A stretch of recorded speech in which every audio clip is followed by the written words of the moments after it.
Dunia kini menyaksikan babak baru dari kemarahan yang telah lama dipendam. Iran tidak lagi sekadar mengutuk, tidak lagi hanya mengirim pesan melalui diplomasi. Hari ini, kemarahan itu berubah jadi rudal-rudal yang meluncur tanpa ampun, menghantam jantung negeri yang selama ini merasa kebal dari pembalasan. Israel, yang selama puluhan tahun merasa nyaman di bawah perlindungan Iron Dome dan kekuatan Barat, kini harus menerima kenyataan pahit, Iran sudah tidak bisa ditahan lagi. Kegilaan yang terjadi di Gaza, pembantaian tanpa suara di Lebanon Selatan, dan penghinaan demi penghinaan terhadap dunia Islam, kini dibalas dengan dentuman dahsyat dari langit timur. Rudal-rudal balistik jarak jauh Iran seperti Khorramshahr 4 Sejil, dan bahkan Fatah generasi terbaru dilepaskan dalam gelombang serangan yang tak bisa lagi disensor media Barat. Kota-kota di Israel meledak dalam kepanikan. Tel Aviv terbakar, Haifa lumpuh, Beersheva kehilangan aliran listrik. Bandara Ben Gurion dibanjiri warga yang panik, dan sirene meraung seperti hari kiamat telah tiba. Tapi ini bukan kiamat. Ini baru awal. Pemimpin tertinggi Iran menyatakan bahwa misi ini bukan hanya balas dendam, tapi penyelamatan. Penyelamatan bagi Gaza yang sudah terlalu lama berdarah. Penyelamatan bagi Lebanon yang terus digempur tanpa ampun. Dan di balik semua ini, ada pesan yang lebih besar. Iran tidak sendiri. Di langit, drone-drone Shahed berkeliaran seperti burung nasar mencari bangkai. Di laut, kapal perang Iran siaga di Teluk. Dan di darat, Hizbullah, milisi-milisi Syiah Irak, bahkan kelompok-kelompok perlawanan Palestina, siap menyerbu dari berbagai arah. Dunia Barat yang dulu tertawa melihat sanksi-sanksi ekonomi terhadap Iran, kini terpaku dalam ketakutan. Karena ternyata, tekanan yang terus-menerus hanya mengubah Iran menjadi raksasa pendendam yang siap melawan siapa saja. Israel berteriak kepada dunia, tapi dunia mulai lelah mendengarnya. Mereka tahu siapa korban sejati. Ketika rumah sakit di Gaza dibom, anak-anak Lebanon dibunuh dengan dalih target militer, dan wartawan Palestina dibungkam dengan misil, kini balasannya datang tanpa belas kasihan. Bukan hanya militer, tetapi juga ekonomi Israel mulai goyah. Bursa saham anjlok, investor kabur, bahkan sekutu-sekutu terdekat mulai mempertanyakan sampai kapan dunia harus menoleransi kebrutalan atas nama pertahanan. Iran hari ini bukan hanya negara, ia adalah simbol perlawanan, simbol kemarahan dunia Muslim yang telah lama ditindas dan dibungkam.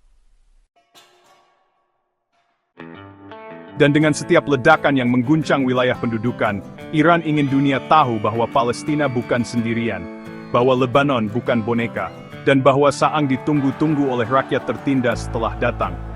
Iran tidak sedang bermain-main. Ini bukan lagi soal pengaruh regional. Ini adalah misi suci. Dan mereka yang selama ini berpikir Iran akan mundur, kini akhirnya sadar, kesabaran Persia itu ada batasnya. Dan ketika batas itu dilanggar, maka dunia pun bergetar. Dan getaran itu kini menjalar ke Washington, ke Paris, ke London, ke pusat-pusat kekuasaan yang selama ini merasa nyaman menjual senjata dan resolusi PBB yang tak pernah ditegakkan. Para pemimpin dunia Barat mulai menggelar rapat darurat, bukan karena mereka peduli pada perdamaian, tapi karena mereka mulai menyadari bahwa proyek-proyek minyak, aliansi strategis, dan ilusi stabilitas Timur Tengah sedang runtuh di bawah gelombang balas dendam Iran. Sementara itu, rakyat-rakyat dunia yang selama ini bungkam mulai bersuara. Di jalan-jalan Istanbul, di kampus-kampus Malaysia, di kota-kota kecil Pakistan, dan bahkan di tengah kota Berlin dan New York, rakyat turun ke jalan membawa poster-poster bertuliskan Free Palestine dan All Eyes on Rafah.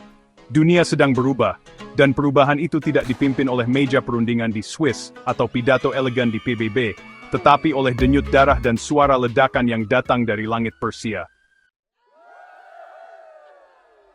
Di sisi lain, Netanyahu, yang dulu begitu bangga dengan kekuatan IDF dan kepercayaan diri ala koboi gurun, kini tampak mulai goyah. Wajahnya yang biasanya penuh retorika perang, kini dipenuhi bayang-bayang kekalahan. Ia tahu, serangan ini bukan seperti sebelumnya. Ini bukan serangan dari kelompok bersenjata kecil. Ini adalah serangan dari negara yang punya kapasitas militer nyata, dari bangsa yang telah bersumpah bahwa tidak akan berhenti sebelum Palestina bebas. Dan untuk pertama kalinya dalam sejarah modern, Israel tidak sedang menghadapi milisi, tapi negara dengan kekuatan rudal hipersonik dan sistem perang elektronik. Bahkan laporan-laporan intelijen terbaru menunjukkan bahwa beberapa rudal Fatah mampu menghindari deteksi Iron Dome dan bahkan menabrak jantung sistem komando di Tel Aviv. Sementara para analis barat sibuk menyusun teori tentang balasan terukur dan deeskalasi, Iran justru makin terang-terangan menyatakan misinya. Ini adalah momen pembebasan. Dalam pidato terbarunya, Jenderal Esmail Qaani, Komandan Pasukan Quds, mengatakan dengan nada tegas, "Kami tidak ingin perdamaian yang didikte oleh penjajah. Kami tidak mencari gencatan senjata palsu yang hanya memberi waktu bagi Zionis untuk menyerang lagi. Kami mencari keadilan. Dan keadilan hanya datang ketika tanah dikembalikan pada pemiliknya." Kata-kata itu menyebar lebih cepat daripada rudal. Di media sosial, tagar Iran for Palestine menjadi trending di lebih dari 50 negara. Dan ketika publik global mulai menyadari bahwa kebenaran bisa datang dalam bentuk misil, opini publik dunia mulai bergeser. Iran kini tidak hanya memerangi Israel. Iran sedang membongkar tatanan dunia yang timpang, tatanan yang membiarkan satu bangsa dibantai selama lebih dari 70 tahun, dan menyebutnya sebagai konflik. Iran sedang membakar peta kekuasaan lama, dan dari abu itu, mereka menawarkan dunia baru, dunia di mana penjajahan tak lagi punya tempat, dan di mana setiap bom yang dijatuhkan akan dibalas setimpal. Dan di tengah dentuman rudal dan gemuruh langit, para jurnalis barat sibuk mencari angle berita yang bisa tetap menyalahkan Iran dengan kalimat ajaib seperti Iran memprovokasi dengan membalas atau Israel berhak membela diri, meski yang diserang duluan rumah sakit anak-anak. Sementara warga Israel panik, lari ke bunker, dan pasukan IDF sibuk menambal lubang-lubang kehormatan nasional yang tertembus rudal hipersonik. Dan Iron Dome, yang selama ini digadang-gadang sebagai tameng dewa, kini lebih mirip saringan teh, terlalu banyak bolongnya, terlalu banyak yang lolos. Bahkan beberapa penduduk mulai menyarankan agar Iron Dome dipasangi ayat kursi saja, karena nyatanya doa lebih efektif dari sistem $1 miliar itu. Dan di Teheran, rakyat berkerumun di alun-alun Azadi, bukan untuk demo BBM naik, tapi untuk menyaksikan live stream rudal Sejil menghantam pusat logistik militer Israel, sambil makan biji bunga matahari dan tertawa geli melihat wajah panik Netanyahu yang mirip karakter villain kartun yang rencananya selalu gagal di menit akhir. Sementara di Beirut, para pemuda Hizbullah sibuk mengunggah video TikTok sambil ngevlog dari terowongan bawah tanah yang katanya sudah sampai perbatasan. Dengan caption, "Bentar lagi kami buka cabang di Tel Aviv, sabar ya." Dan Amerika Serikat pun mulai gerah karena semua rencana dominasinya di kawasan tiba-tiba dihantam oleh realita bahwa ternyata mereka tidak bisa menghentikan 100 rudal dengan pidato. Bahkan CNN mulai bingung mau memberitakan mana yang lebih penting, pemilu, selebriti pamer gaun, atau fakta bahwa sekutunya sedang dihajar bertubi-tubi dan tidak bisa membalas tanpa membuat dunia lebih gila dari sekarang. Lalu Biden pun memanggil penasihat keamanannya dengan kalimat, "Kenapa kita dulu tidak bom Iran waktu masih pakai kuda dan panah?" Sementara Pentagon menjawab dengan wajah pucat, "Karena waktu itu juga sudah punya rudal, Pak. Kita aja yang sok meremehkan." Dan di tengah kekacauan ini, China dan Rusia hanya tersenyum sambil menyeduh teh dan berkata, "Akhirnya, waktunya pentas utama dimulai. Popcorn mana popcorn?" Sebab semua tahu, jika perang ini terus berjalan, maka yang akan berantakan bukan hanya Tel Aviv, tapi juga kredibilitas Barat yang selama ini merasa jadi polisi dunia, padahal sering mabuk kekuasaan dan nembak dulu baru tanya kemudian.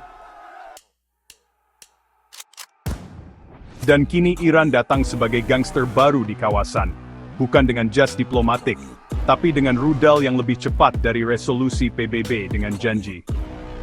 Kami tidak akan berhenti sampai semua yang dijajah bisa berdiri lagi, dan jika itu berarti harus meratakan beberapa kantor intelijen Mossad atau gudang senjata NATO, maka biarlah sejarah yang menulisnya.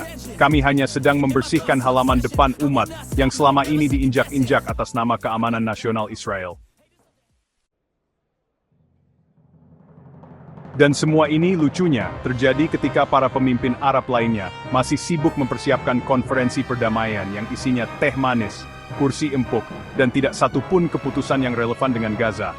Karena ya, begitulah Timur Tengah. Terkadang bukan soal siapa yang benar, tapi siapa yang punya rudal lebih cepat dan niat lebih dalam. Dan di saat Netanyahu berdiri di podium dengan mata sembab, suara serak, dan pidato penuh drama yang bahkan Hollywood pun akan malu menulisnya, ia mengatakan, "Kami akan bertahan sampai titik darah penghabisan." Padahal rakyatnya sendiri sudah antre di bandara, sebagian nanya ke Google Maps rute tercepat ke Siprus, dan yang lainnya browsing villa di Argentina. Karena rupanya kepercayaan pada militer superpower itu luntur lebih cepat dari nilai shekel terhadap dolar.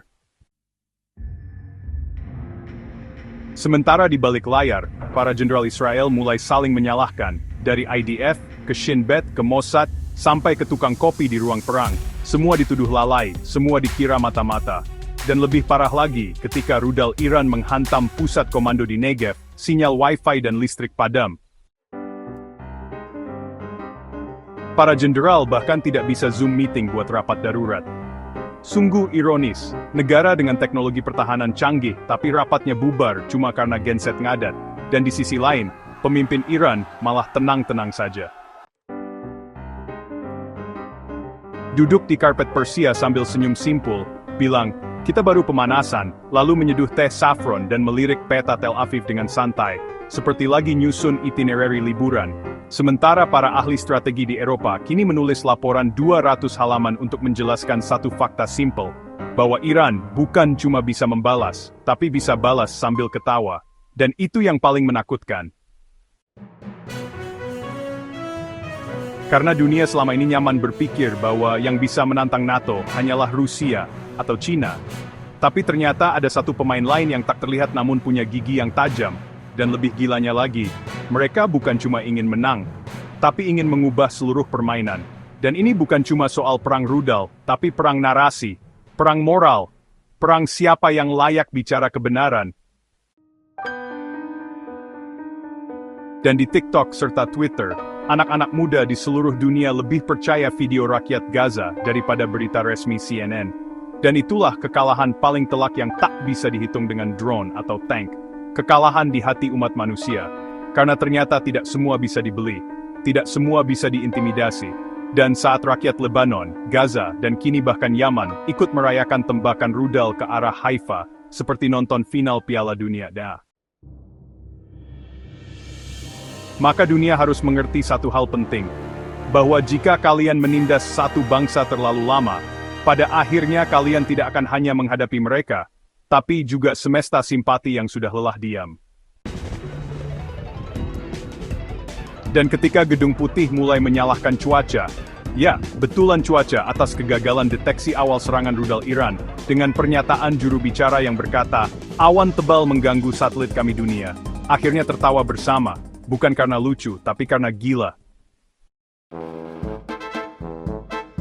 Sebab ketika penjajahan dan pembantaian tidak dihentikan, tapi justru disensor dibungkus diplomasi, lalu dibumbui drama ala Hollywood, maka yang tersisa hanyalah absurditas geopolitik tingkat tinggi, di mana negara yang membunuh dianggap membela diri, dan negara yang membela disebut teroris.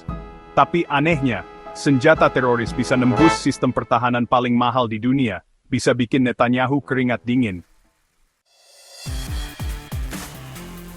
Bisa bikin saham di Tel Aviv anjlok lebih cepat dari koneksi Wi-Fi saat blackout sementara PBB, organisasi yang katanya penjaga perdamaian dunia, kembali bersidang kembali, membuat draft kembali membaca kalimat yang sudah dibacakan sejak 1967.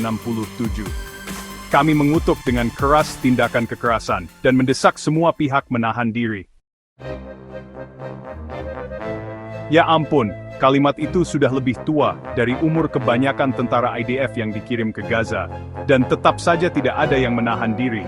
kecuali warga sipil Palestina yang sudah tidak punya rumah buat ditinggali dan hanya bisa menahan air mata. Dan di sisi lain, Iran hanya membalas satu hal fakta bahwa mereka sudah terlalu lama dianggap penonton, terlalu lama dihina sebagai sponsor teror. Padahal yang mensponsori pemboman rumah sakit anak-anak, jelas punya logo senjata barat di setiap puingnya. Dan ketika drone Iran mulai masuk ke ruang udara Haifa, bukan untuk menyerang, tapi sekadar membawa spanduk LED bertuliskan, masih belum mau negosiasi ya. Oke lanjut.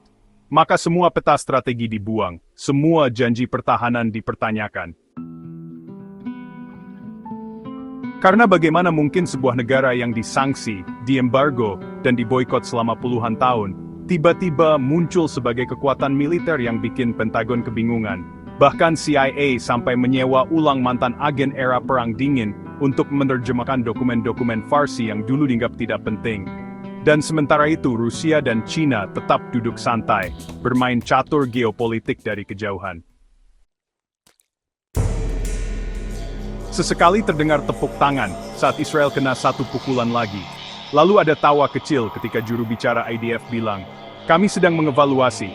Padahal, ya, warga sudah mengevaluasi sendiri, bahwa ilusi tak terkalahkan sudah hancur, bahwa tidak ada lagi yang sakral dari citra pasukan tak terkalahkan itu. Dan bahwa ketika Gaza dan Lebanon jadi alasan, maka Iran tak lagi menawar, mereka menuntut. Dan ketika Bandara Ben Gurion mulai berubah fungsi jadi terminal pelarian massal, dengan antrean warga yang, lebih panjang dari utang luar negeri Amerika Serikat, suasana makin kacau karena sebagian antre bukan mau kabur, tapi sekadar cari colokan buat ngecas HP karena listrik mulai dipadamkan berkala. Ironisnya, negara yang mengaku paling maju di kawasan kini rebutan power bank, sementara di langit, rudal-rudal Iran melintas seperti shooting star. Dan warga sipil cuma bisa berharap sambil update story. Semoga bukan gue yang kena kali ini di sisi lain. Iran justru makin percaya diri, bukan cuma karena rudalnya tepat sasaran, tapi juga karena mereka menang secara estetika. Video peluncuran di syuting sinematik dengan latar azan maghrib slow motion api menyala, dan caption Farsi bertuliskan, untuk Gaza, dari kami yang belum lupa.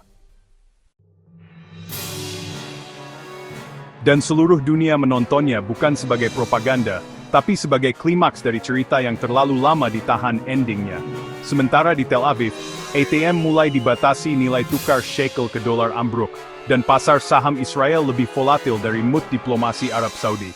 Dan yang paling memalukan, ketika sistem keuangan lumpuh, muncul laporan mengejutkan bahwa server Bank Sentral Israel disusupi malware buatan anak-anak Cyber Division Iran. Dan lucunya nama virusnya, Free Palestine 225exe, lengkap dengan suara startup, yang kalau dibuka, muncul wajah Qasem Soleimani sambil melambaikan tangan. Dan ketika berita ini viral, rakyat Iran tertawa puas, karena ternyata balas dendam tak harus berdarah, cukup bikin Israel tak bisa login ke e-bankingnya sendiri. Dan dari balik layar, para pemimpin Amerika mulai panik, bukan karena perang, tapi karena polling internal menunjukkan bahwa mayoritas generasi muda di Amerika Serikat lebih mendukung Palestina, lebih percaya akun TikTok Dr. Gaza ketimbang CNN, dan lebih benci lobby AIPAC ketimbang China. Dan ini membuat para senator mendadak berubah posisi seperti selebriti yang ketahuan skandal lama. Tiba-tiba semuanya mendukung gencatan senjata, bukan karena hati nurani, tapi karena takut kalah pemilu. Dan di titik ini, dunia menyadari sesuatu bahwa kekuatan militer memang bisa meledakkan bunker, tapi kekuatan moral bisa meledakkan kebohongan. Dan Iran entah sengaja atau tidak, sedang menulis ulang-ulang alik sejarah Timur Tengah, bukan di meja perundingan, tapi di atas puing-puing pangkalan militer Israel yang dulu sombong, dulu penuh arogansi, kini jadi ladang konten warga yang selfie dengan caption, Zionist tears taste like victory. Dan walau masih ada ancaman serangan bala nuklir dan tekanan global, Iran tetap melaju seperti truk molen tanpa rem berat, lambat, tapi kalau nabrak, semua hancur. Dan ketika Netanyahu mulai membaca kitab sambil ngumpet di bunker dengan lampu darurat dan suara dentuman di luar yang lebih teratur dari jadwal kereta Jepang, para penasihatnya mulai debat. Apakah harus panggil Amerika atau panggil Mama? Karena di titik ini bukan lagi soal pertahanan, tapi pertobatan. Sebab setiap langkah yang diambil malah memperparah situasi. Negara yang selama ini bangga dengan superioritas teknologi, kini harus menyewa jasa hacker freelance dari Eropa Timur, cuma untuk reboot sistem pertahanan siber. Dan lebih parah lagi, sistem facial recognition IDF sempat error karena terlalu banyak wajah musuh yang sama, marah, berjenggot, dan siap menyerbu. Sementara di dunia Arab, kekacauan ini bikin efek domino yang, mengejutkan, karena beberapa negara yang tadinya sibuk normalisasi kini mulai tarik kabel kembali. Bukan karena cinta Palestina, tapi karena takut kena imbas rudal nyasar. Dan lucunya, para pangeran kaya di Teluk yang dulu bangga selfie di Tel Aviv sambil makan hummus, kini mendadak patriotik, upload foto masjid dan quote ayat jihad. Padahal kemarin baru belanja tas Hermes buat istri kelima. Dan rakyat Arab pun akhirnya melihat celah ketika Iran maju sendiri, ternyata bukan mustahil, Zionis bisa goyah. Dan dari Sudan sampai Malaysia, suara solidaritas meledak seperti kembang api membuat seluruh Departemen Luar Negeri Israel pusing bukan karena embargo, tapi karena hashtag. Karena satu tweet Jenderal IRGC bisa mengalahkan 20 tahun diplomasi Barat dalam 5 kata. Next target, you'll see. Dan seluruh dunia pun ikut menebak siapa berikutnya markas Mossad, Armada Laut Tengah, kantor Netflix regional Tel Aviv. Karena perang ini tidak lagi konvensional, tapi teatrikal, simbolik, dan penuh pesan metafisik. Dan yang lebih membuat Israel gemetar adalah fakta bahwa untuk pertama kalinya dalam sejarah, mereka kehilangan narasi, kehilangan kendali, kehilangan simpati. Karena dunia yang dulu dicekoki propaganda Israel, korban kini sudah terlanjur melihat video anak Palestina ditarik dari reruntuhan rumahnya. Dan tidak ada bom balasan secanggih apapun yang bisa menutupi suara tangisan itu. Dan inilah titik di mana bahkan sekutu terdekat mulai memberi jarak. Prancis sibuk dengan protes dalam negeri, Inggris sibuk gonta-ganti Perdana Menteri, Jerman sibuk hitung tagihan gas dari Rusia,